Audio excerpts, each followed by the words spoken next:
This is a Quiet Loud Studios production, the podcast network where reflection meets amplification.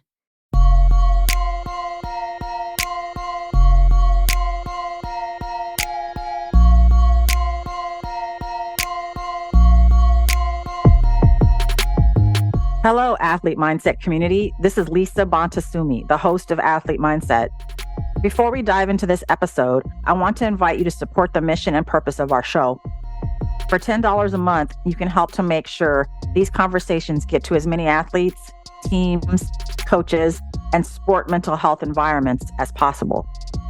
As a subscriber, you will receive exclusive content and updates on current topics in athlete mental health, and you'll be directly contributing to the betterment of mental health for all athletes. Join the cause. Subscribe at sportse.io/athlete and make a difference today. Again, that's sportse.io/athlete. With your support and amplification, we can ensure more voices are heard and more individuals and communities are positively impacted.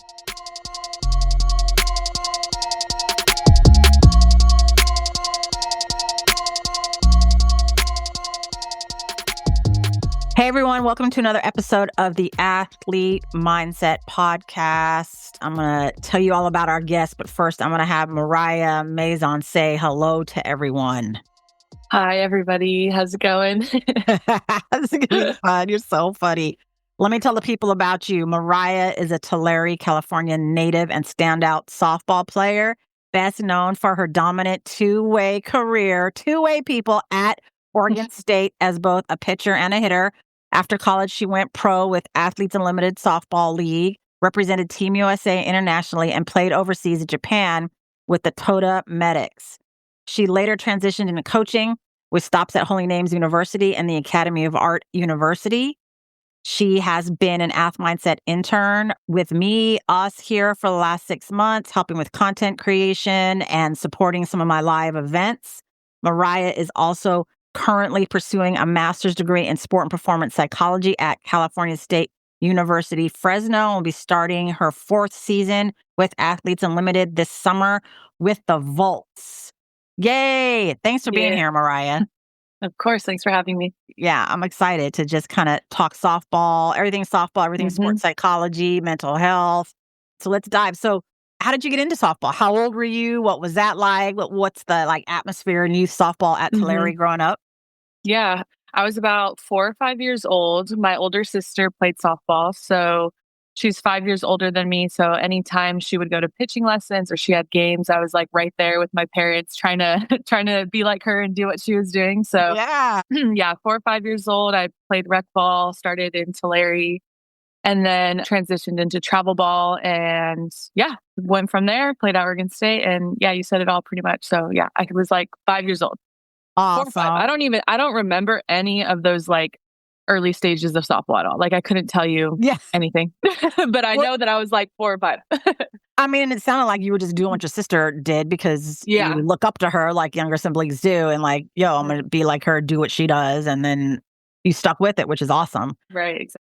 Let's jump to your college softball career at Oregon State. Looking back, what is a moment of adversity that you went through while you were playing collegiate ball, and how did you navigate through it? A moment of adversity. Well, I could think of a few. So COVID was my junior year. So that was 2020. We started out playing, I think we did we had our whole preseason and we were on our way to Arizona to play our first Pac-12 game. And we were literally on the bus on the way to Portland, and they were someone got a message and was oh, Cal Berkeley's games are canceled. And we were oh, wait, what? They're canceled? How are we going to play? And then our coach was guys, we're turning the bus around. You have 2 weeks off. Wow. You could go home if you want. You can be back by this day, whatever. It was I think that was in March. So then April, she was we'll be back. That was insane. Obviously, nobody knew what was going to happen. I was do I practice over these 2 weeks? Do I not? Are we going to come back into Pac-12? So I would say that was a big moment of adversity, and just not knowing what was going to happen, not knowing if I was going to play in the fall, not knowing if I was going to go back to Oregon at all. So I ended up going back home and just spending time with my family. So in my house, it was my mom, my dad, my brother, his girlfriend, my sister, because my sister and her husband had just moved in because they were saving money for a house. So my sister, her husband, my 1-year-old niece, and 2 dogs in a 3-bedroom house. So you could imagine what I that can was like. only imagine. Wow, that's a Yeah. full house. Yep. Yeah, that was pretty crazy. I didn't even have a room. I was like sleeping on the couch and like my parents got me an air mattress and stuff. But yeah, so that was insane. And luckily, obviously, we ended up playing the next year. So having to kind of switch from being at home and being around my family so much and then going to like now you're back at home, and it was kind of almost like the transition from my senior year of high school to freshman year of college because Mhm. I hadn't lived home for that long since I was in high school. So that transition to being away from my family again and like honestly missing them after being with them, as much as we got annoyed with each other, like it's good to be around your family, everybody bickers and stuff like that, but that kind of separation, that transition was kind of big for me going into that next 2021 season. Mhm. And then another moment that I think of is 2022, my senior year. I've never had any injuries before, like Mm. knock on wood. Knock on wood, please. Yes. Never had any crazy injuries before, but my senior year, I want to say it was like in preseason, I tore my hamstring Mm. and I was out completely for I want to say like 2 weeks, and then I slowly came back into pitching, but they weren't letting me hit, and then that was the year that we went to the World Series. So in the moment, I was like, "Oh my goodness, like my career's over. I'm never gonna like play softball again." Like just obviously so dramatic. And then thank God I ended up healing and it actually turned out for the better because I was able to pitch like more innings than I had in any of the years because we made it so far in our playoffs. But Mm. I had never had any injuries, so that was hard for me to deal with. I mean, I can't believe like people that have like surgery and things like that, like it's just so amazing the way that they come back from that. Like I only had a tear and I was like tripping, so I can't imagine what like anything else happening. But yeah, that was a big part for me having to kind of get back into the routine of not only like physical but like mental, being able to kind of okay, how am I going to keep my mind back on track and not like kind of down spiral with not being able to play or like only being able to pitch and not being able to hit for my team, like having to kind of find that kind of what am I trying to say? Like balance, I guess, Mhm. Mhm. of mental side of, finding that balance and whatnot. But yeah, that was a No, lot. Sorry. no, you're no, it's awesome. It's awesome. It is your story, and that's what I'm interested in. That's what everybody's interested in. I mean, I think if I'm to touch on it, COVID, like that was a huge time to navigate through for a lot of people, athletes and non-athletes, right? A lot of people's, seasons got abbreviated or canceled, and then you have to kind of pivot and figure out what are you going to do? How are you going to feel? Where are you going to live? Yeah. Was it a good thing for you to be surrounded with your family? I mean, like, I know, like you said, sometimes you need a break, but it's sometimes good to be around them, especially then. What do you think helped you move through that time? Because it can absolutely impact our mental health as Yeah. well.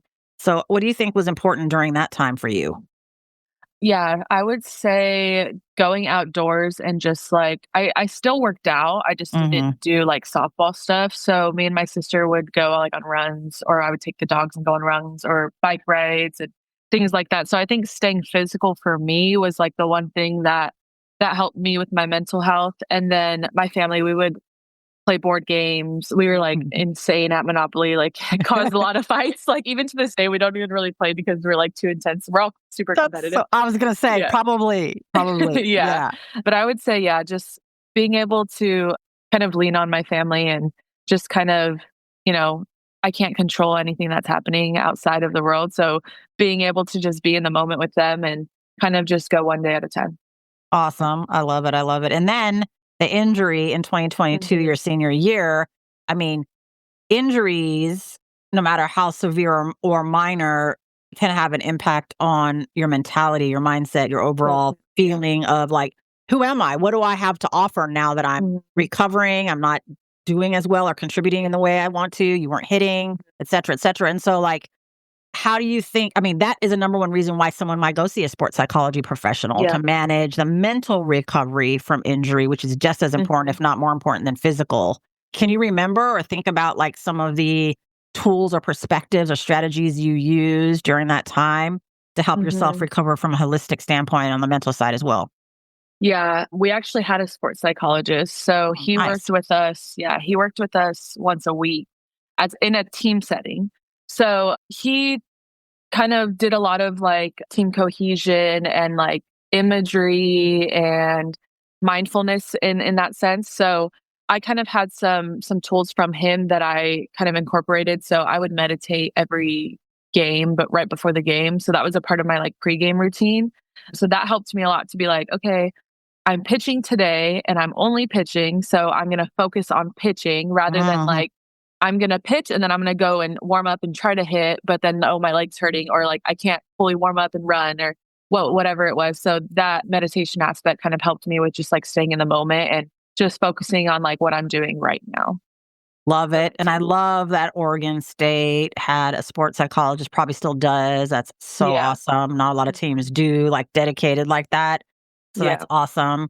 I mean, you have coached, I know you do private coaching, you've worked with some universities, and now you're pursuing your master's in sport performance psychology. Has that route, do you think it has a lot to do with or some to do with your experience with a sports psychologist? Yeah, definitely. I think before seeing the sports psychologist, I had no idea like that there was a mental side to the game. Like growing Mm, up, I mean, I'm sure you know you have a daughter who's in travel yep, ball. So like yep. some coaches are like pretty hard and I like whatever the coach would tell me, I'm like, "Yep, you're right. You're true. Like I do suck." Like I literally had coaches tell me like you're never going to play Division 1 softball. You're never going Mm, to make it into college softball at all. Like you're not going to your ball doesn't move, like you're not quick enough, like all those things. And I was like a little kid, like, oh my goodness, I suck, like I'm terrible, like all mm, these things. So that was just all that I knew. And luckily my physical side like was able to get past those mental barriers. But when I started seeing the sports psychologist, even in this team setting, I was like, oh wait, you know what? He's right. Like I am thinking very negatively right now. Or like I am telling myself, don't walk this girl or don't miss this pitch. And then what happens? I walk her, they hit a home run. Like we end up losing the game because I'm thinking right. like we're gonna lose the game. So that the like negative self-talk was a thing that I had no idea was even like something that was inhibiting me from playing to the best of my ability until I started seeing that sports psych. So yeah, it definitely became a route for me from that sports psych. And I think now I definitely, even when I do private lessons or I'm coaching and things like that, I try to implement some small things like that I've learned from personal experiences and now from school that where I'm like, I can see that this kid is like beating themselves up. Like, let me give a little plant a seed of like words of encouragement or plant a seed of like visualization and things like that. So I'm hoping that, after I graduate and everything, it can kind of go down that route of like coaching and the mental coaching as well. But No, I love it. I love how yeah. you integrate it into your already private lessons. And like you said, plant a seed. And then when you're graduated, up and running and pursuing your Hmm. CMPC, you're going to be really equipped from a mental side as a coach to also Yeah. bring that side of it in a way that you never had, which I think is Hmm. super powerful. You, Definitely. you mentioned a lot about like mindfulness, pregame routines, imagery, self talk. Like, what is your favorite one to use for yourself, as you are embarking on your fourth season as a pro? And we'll Mm. start there. Like, what are the ones that you like to use for your own mentality and mindset? I would say I use like a lot. So to choose one is hard, but I would say definitely the meditation. So I'll meditate like at the hotel before we even get onto the bus or I even get on the road to the game. And Nice. then I'll do what is it called? Like focal cues, but like physical cues. Physical focal Like cues. So physical focal there's cues, yeah. different kinds. Yep. Yeah, so I'll do like a physical focal cue, like when I'm on the mound, I just like feel the bottom of my feet touching the floor, and that Mm, helps me to kind of like ground myself into yeah, kind of ground myself into like being in the moment and not thinking about like anything else. Because I mean, I thought that college was difficult and that it was like so many distractions, but it's like the pro side is just so different and like 10 times more distractions, just like on the field, off the field, or like I have to do an interview over here and I have to do this over here. And I'm still trying to stay like on a routine so that I don't get mixed up throughout my day. So yeah, those two I would say are what helps me a lot. One more also, I always do like a little short phrase that kind of helps me. I don't know what the like academic term for this would be, but I always do a little short phrase. This last year I did WIN, like WIN, Mhm. and it was an acronym for what's important now. So I would, if I found myself kind of being like, oh, my parents are here and I see them in the stands, and like that literally just distracts me in itself. I'm like, oh, I For wonder what they're sure. eating, or like, like why why am I even Exactly. thinking about that? So like Yeah. if I do that, then I'll be like, win, like what's important now. And I ground myself, and then I just kind of like focus on like what's important in this moment. I'm throwing a drop ball inside to this batter. I'm gonna hit this spot and I'm gonna do this, this, and this. And like that Yep. just like kind of reins me in a little bit. So those three I've seen a lot of like difference in my play from those three. I love it. I love it. Mhm. So I'll bring in some of the science and the academic, Yeah, which is go so ahead. funny. Go ahead. Yeah, like so there are different kinds of focal cues, and you just described the verbal focal Oh, cue okay, with WIN, yeah, and the physical focal cue of your feet in grounding. So that's a, body physical focal cue. And then meditation is absolutely awesome because it's from a preventative standpoint. You do it before you're on the mound, before you're even at the field. That then gives you a different baseline when adversity or Yeah. distraction keep you from getting focused in the way that you do. Meditation also helps rest the prefrontal cortex of your brain, which is in charge of decision making, planning, thinking, which a lot like the position of pitcher, it does all that and is very Mhm. cerebral. You run the game, the pace of the game. And so that's really important. So for all of you young and developing pitchers out there, or maybe even collegiate or other pros, have a thing, right? Have something that you Mhm. can fall on. Make sure you have a mental strategy or tool that you use. I think, you talking about self-talk when you were younger, that is exactly what my daughter was going through that inspired me to actually shift my focus in my career to athletes and teams and the sports psychology of things. So coaches don't understand the harm that they might be imposing. And then the young athletes just want to follow and respect and do what they say. So it's cool to kind of like see that coaches can have different strategies and you're going to be one of them. And that the young people can grow into a level of awareness to check that and like challenge it over time. So I think it's awesome. Tell me more about the 10 times more distractions in pro ball versus collegiate ball. You mentioned having to do media or an interview and like Mhm. what's that's like. I mean, it's almost like performance anxiety and just in a different way, right? Like, oh my God, Yeah. this is happening, blah, blah, blah. But what are some other distractions that people might not be aware of that you have to focus on the pro level?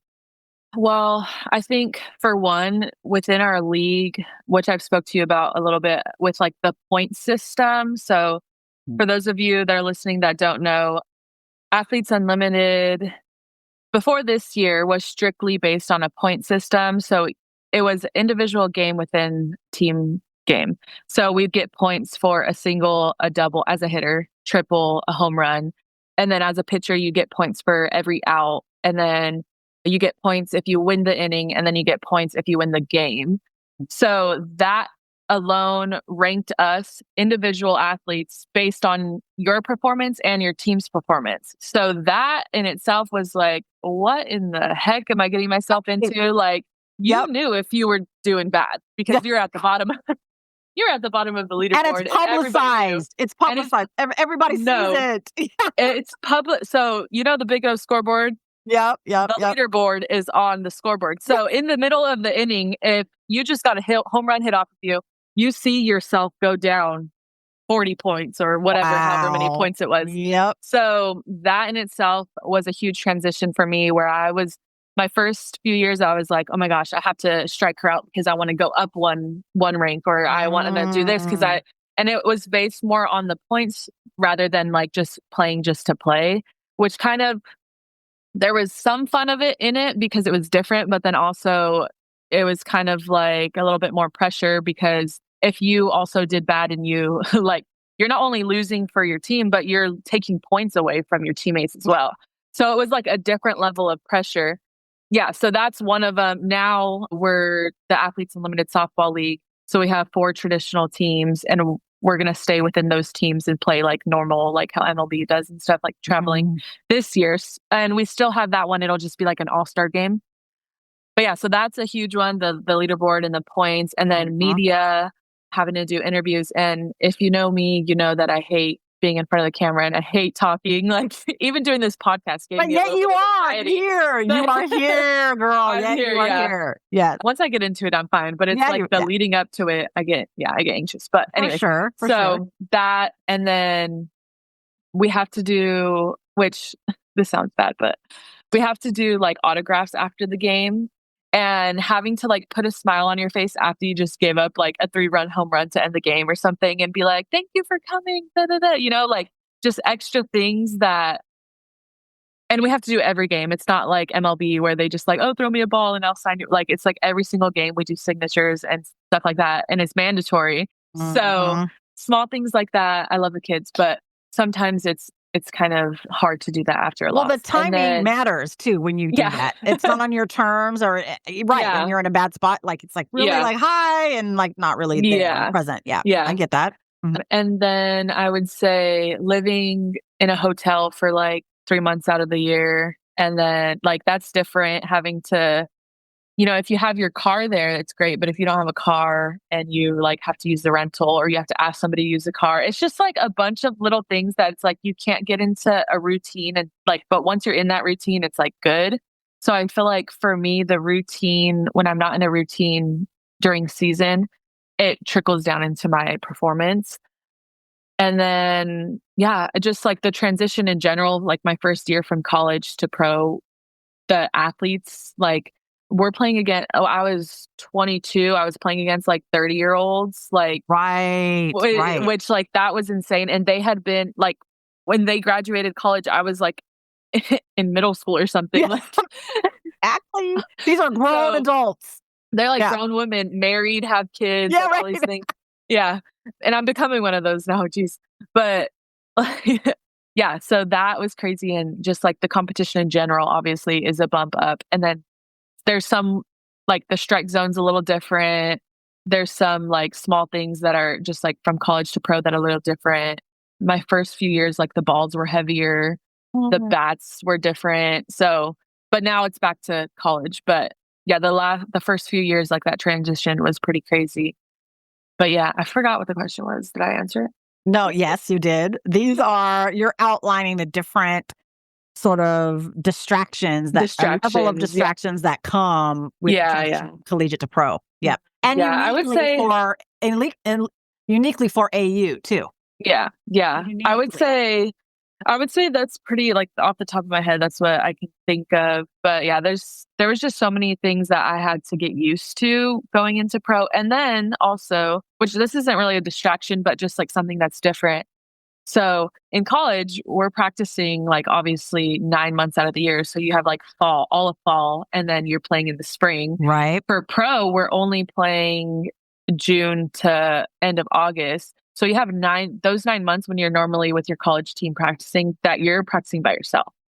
So like having to train and pitch, like some people aren't in any position where like there's a hitting cage or they have a catcher, like things like that. So there's a lot of different, not distractions, but a lot of different things that inhibit some people from performing at their best. Obstacles, barriers.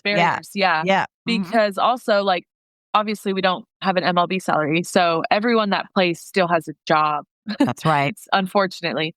So some people are college coaches. Some people are like have some kind of sports jobs, or they're teachers, or they have kids and they're a stay-at-home mom, like things like that. So those obstacles, people are going to school, those things it was a big transition to figure out like what your routine is outside of season 4 softball. Like, who are you throwing to? How are you coming up with your training, your workouts and things like that? So yeah, it was crazy. It was different, but this is my 4th year, so I'm used to it now. But those first 2 years, I was like, what is Yeah, happening? totally. It's a new chapter, just like from high school to college. It's Yeah. its own level of like, what? I hmm gotta like consider this, consider that. You could Yeah. even go into that whole list. But I think, would you say that some of the sort of mental strategies that you apply on the field also helped you with these other distractions off the field? Yeah, I would say so. I think in terms of like the point system and stuff, that was kind of like me, like, okay, in the moment, trying to be in the moment with like the meditation and the That's right. grounding and stuff like that. Yep. Honestly, last few years, I didn't really apply them now that I'm thinking about it, but I totally could, especially when I get like anxious with the media stuff.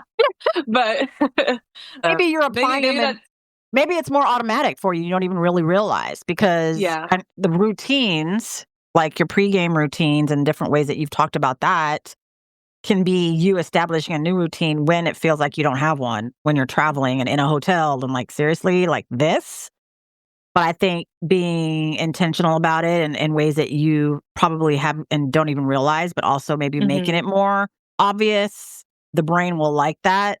yeah, And now you're in a whole different system now. It's not the leaderboard and the points now. You're starting, like you said, your right, inaugural season with Athletes Unlimited Softball League, where y'all are playing more traditionally, which is good. But you said a lot of stuff there. I think it is important to know that you guys are humans with different identities and right, like you said, spouses, moms, teachers, coaches, and you I don't know, like the pro salary y'all have for the summer is not one that you can count on for anything beyond that, if even that. And so, yeah, yeah. you have to make a living. And for you, you're going to school, coaching on the side.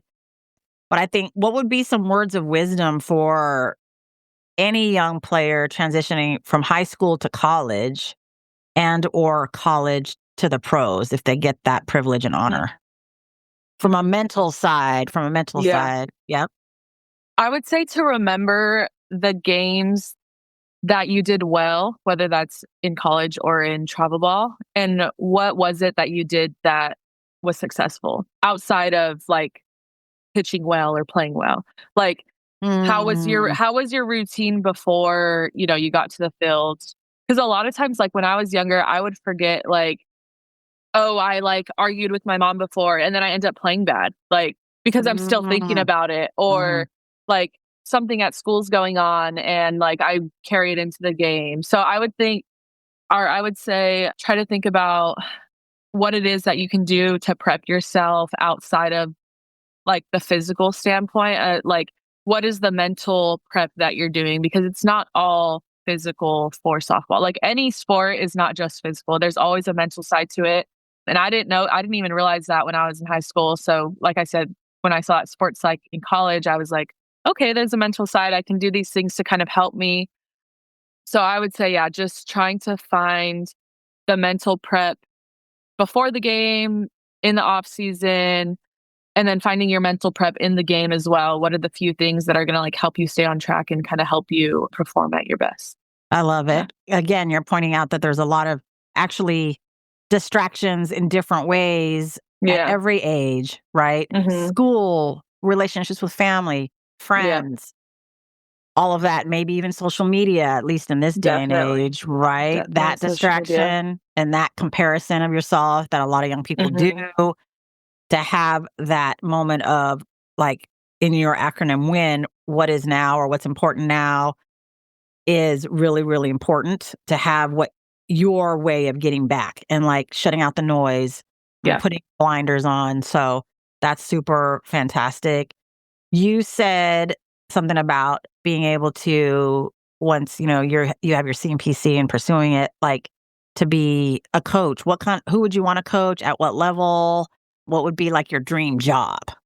Yeah. I think my dream job or like the vision that I have is owning a facility in Tulare or like Central Valley over there, having pitching lessons for baseball, softball, hitting lessons, and like a workout area, and then having the mental side as well. Because when I was growing up, like, well, I didn't say any of this part, but I traveled all the way down to LA to play for the Corona Angels. Like, I didn't have Oof. any of the, yeah, I didn't have any of those resources in my area. So I would love to be someone for a little kid like me that is like, I want to play professional or I want to play in college. Like, where do I need to go to get there? Like, I want to be that person that's like, come to my facility. You can get your workouts in. You can hit here. You can pitch here. You can get private lessons, rent out cages, and you can get the mental side as well. Like something within the facility. And obviously, I mean, age range would probably be like anywhere under high school, but also like if there's college kids that come back and they want to hit there, or if there's, I mean, in the Valley, there's not like many softball players that play college and stuff like that. So, but if there was, like, I would love for people to have somewhere to come, somewhere to come and hit and pitch and get a little mental side and just be comfortable in their sport on the mental side and the physical side. Yeah, that would be my dream job.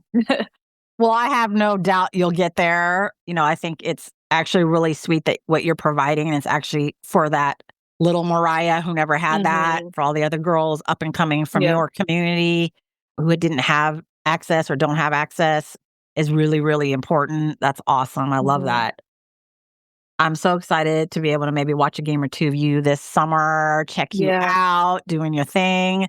And I just want to appreciate you so much for the time you took to talk to me and to drop these gems for those listening. Thanks again for taking the time. Really appreciate you, and good luck this summer. Thank you so much. Thanks for having me. This podcast exists because of the team at CASCM. CASCM is a B2B content production company helping organizations create and share their stories. We aim to create space where businesses can build assets and drive revenue through writing and talking. Content creation should be enjoyable and accessible. At CASCM, we love helping make that happen. Learn more at cascm.com.